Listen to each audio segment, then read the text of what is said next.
Hi, magandang hapon po sa lahat. Ayan, nandito na naman po ako, magkukuwento naman ako ng mga, aking mga kuwentong buhay 'no, kuwentong OFW naman po tayo. Ayan, in this vlog gusto ko lang i-share yung experience ko nung ako po ay nangibang bansa. Nag-Macau po ako, that was 2006 to 2008. Ayan, so wala pong kaplano-plano yung pagpunta po namin ng Macau. The very purpose is to look, to find job, and make sure malaki ang sahod. So, to make the long story short, pumunta po kami, dumaan po kami sa Clark, doon po kami sumakay papuntang Macau. So, tatlo po kami mga kaibigan. So, habang nandoon na po kami, nakabili kami ng ticket, but eventually, na-offload po kaming tatlo. So, nung na-offload kami, so we have to stay. Wala po kaming choice kung hindi magstay po ng Clark for 15 days para mag-antay po ng panibagong ticket namin. So, habang nag-antay po kami, so limitado po yung budget namin, yung pera namin. So, kailangan po namin maghanap ng part-time or income para masustain namin ang aming pagstay ng 15 days sa Clark. So may mga naging kaibigan kami, nagbebenta o nagtitinda po sila ng barbecue. So tumutulong kami sa kanila, no? Tumutulong kami sa kanila magtinda, mag-prepare ng kanilang ititinda. Gabi-gabi po 'yon for 15 days po. So pero ang kagandahan, we were able to establish a good working relationship dun sa mga taong nakasalamuha namin. Kilala namin sila, natulungan nila kami, and at the same time natulungan din namin sila sa kanila pagtitinda. So yun po yung naging karanasan namin sa Clark while staying in Clark, waiting for another ticket na nabili namin. So habang nandun po kami sa Clark, we prayed. Sabi ko sa mga kaibigan ko, pray po tayo kung ano po talaga yung will ng Lord sa ating mga buhay. Ito ba ay plano ng Lord? Kasi nung na-offload kami, posibleng ma-offload kami for the second time around, no? So one day before ng aming flight, niyaya ko po yung dalawang kaibigan ko, pumunta po kami ng plaza. Gabi po yon, siguro mga 7:30 to 8. So nakaupo po kami sa gitna ng plaza, and I told them na let's pray kung ano po yung will ng Lord, kasi nakakatakot po na ma-offload po ulit, no? Ma-offload po ulit, bibili po ng panibagong ticket since wala na kaming budget. So we prayed.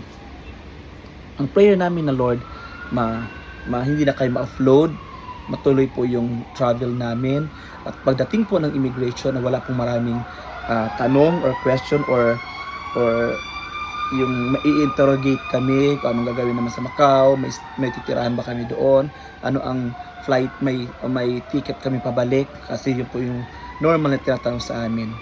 So nung nag-pray kami, talagang we asked the guidance of the Lord kung ano yung plano niya sa buhay namin, kung makatuloy ba kami ng Macau. And after praying, we just claimed na, Lord, matutuloy na kami sa Macau. Kinabukasan, flight na namin. Ako po yung unang pumasok, ako po yung unang humarap sa immigration. So nandun yung kaba, nandun yung takot, pero I'm very confident na matutuloy kami kasi pinag-pray na namin yun. Pagpasok ko doon, tuloy-tuloy po, wala pong maraming question. Sumunod yung isang kaibigan ko, at hanggang sumunod yung pangatlong kaibigan ko. So finally, nakapasok po kami sa immigration, and true enough, sabi ko, Lord, you have answered our prayers. Now the question is, pagdating namin sa Macau, wala po kami contact doon, wala po kami mga kaibigan doon, no? Wala kami mga kaibigan doon. So again, we prayed na, Lord, pagdating namin ng Macau, anong gagawin namin? Kasi wala kaming contact doon, nagbaka sakali lang kami pumunta ng Macau, hoping and very hopeful na pagdating doon may magiging work kami. So pagdating namin doon sa airport, diretso kami ng San Malo. So yun, the Lord again provided a person to us na may makausap kami. So nakausap namin yung isang kaibigan ko, si Tatawag namin siyang Madam Elma. She's a really good friend of mine. Nung nandoon kami sa Macau, hindi namin siya kilala nung sa Pilipinas kami, pero pagdating namin sa Macau, siya po yung binigay sa amin ng Lord na makausap namin. No? Nakatawa pa kasi may isa kaming kahon doon na nandoon, may mga dala kaming mga dilata kasi syempre wala nga kaming contact dito sa Macau. So ang fear namin baka pwede magutom kami along the way, baka wala kami matirhan. So at kahit paano may mga noodles kami, may mga sardinas kami, may mga biscuits. Pagdating doon sa San Malo, nabutas po yung box na dala-dala namin. So ang nangyari, nalaglag yung mga laman ng box, naggulungan lahat, gumugulong lahat ang mga sardinas na bitbit namin. Nakakatawa po, pero yun po talaga ito to experience namin na habang nasa San Malo kami to meet those people na nakilala namin. So yun, nasira yung box, nalaglag yung mga laman sa loob ng box. Syempre may mga dilata, so gumugulong, so hinabol-habol namin ulit yung mga dilata, and it's so funny. Pero naging very funny experience, pero nakita din namin yung provision ng Lord kasi pinadala niya sa amin si Ate Elma or si Madam Elma kasama si Ate Ruby, only to find out na si Ate Elma pala ay naghanap din nung time na yun ng mga boarders. Kasi syempre sa flat niya, ang tawag doon sa boarding house nila sa Macau is flat. So nangangailangan siya ng mga new boarders para kahit paano may katuwang siya sa pambayad ng renta. So syempre pagdating namin medyo may pambayad pa kami, no? Maganda po yung naging unang stay namin, maganda po yung na-establish namin relationship with Ate Elma. And talagang hindi rin natigil ang aming paghanap ng church kung saan pwede kami mag-worship, mag-attend ng aming church services. Kasi ako, ever since naging Christian ako, talagang pag saan ako napunta ng lugar, ang hinahanap ko talaga ay church kung saan makapag-fellowship ako. So niyaya ko yung dalawang kaibigan na let's attend church services kung saan nagpunta sila Elma. So yung church na pinunta namin ay parang bagong church pa lang, siguro wala pang 2 years. So dinala niya kami doon sa church na yon. So very thankful and grateful kasi niyakap din kami ng mga church members doon. Hanggang doon attend kami doon regularly, kung ano yung mga activities, tumutulong kami, kung ano yung mga fellowship, nag-attend kami, and very supportive to the extent na kasi after ng service may mga kainan. So nagugas kami ng mga plato, tulong kayo maghugas ng plato para lang di maipakita namin, suklian namin ang kabutihan ng church na kumukup ka sa amin, tumulong sa amin.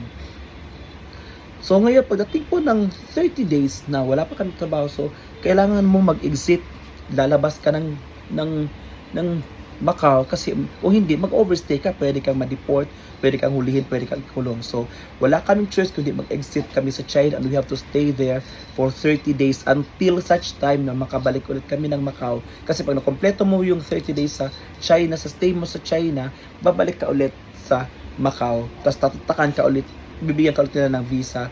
Pwedeng 30 days ang visa mo or 20 days, pero ang prayer namin lagi, Lord, 30 days, kasi syempre mas mahaba ang stay namin sa Macau, mas may opportunity kami to look for a job. So kami, hanap kami ng trabaho kung saan kami nakarating, lakad kami ng mga kaibigan namin kung saan kami pwede mag part-time. Syempre paubos na yung budget, so kailangan na namin makakuha ng trabaho, kailangan namin makakuha ng part-time para masustain namin ang aming needs for the rental, needs for the food, kung ano po yung mga pangailangan namin, mga personals namin, no? Sabon, shampoo. Syempre naubos ang pera, wala pang papasok na income, wala pang papasok na sahod kasi wala pa kami mga trabaho. And for that matter, no, nakita namin na parang tinuruan din kami ng Lord to walk closer sa Panginoon. Kasi wala kami mga kapitan, wala kami mga kaibigan. Hindi kayo pwedeng tumawag sa Pilipinas to ask for help, for assistance, kasi wala akong kapatid na mahinga ng tulong. As in wala, zero talaga. May mga kapatid pero wala akong mahinga sa kanilang tulong kasi siguro naghihirap din sila, nangailangan din sila. Same thing sa yung mga dalawa ko kaibigan, medyo may pamilya sila na pwede nilang mahinga ng tulong, no? Pwede nila mahinga ng tulong. Kaya may mga tinutulungan sila, pinapadalhan sila, pero sa akin talaga wala. Ang ginagawa ko lang talaga 101% kapit sa Lord. Lord, wala po akong magawa apart from you. Wala po akong mahinga ng tulong apart from you. Wala po akong may pagmamalaki, Panginoon, kung wala kayo. Kaya sa Lord ako kumakapit. So ang ginagawa ko, day and night, talagang kapit sa Lord. Pray for the job, pray for the blessings, yun yung gagamitin ng Lord to provide, to give us an assistance. Pag exit namin ng Macau, exit na kami, ang church po ang tumulong sa amin, no?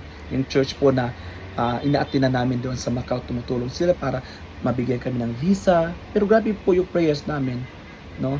Kaya pagdating doon sa China naman, ang ginagawa namin, nagkakandak din kami ng mga Bible study, nag-attend kami ng mga church services naman, kung saan related naman doon, in connection doon sa church, doon sa Macau na kung saan kami regularly nag-attend, no? Kaya doon nag-grow kami spiritually. Ayan, part 2 itutuloy ko yung aking kwento. And I thank you.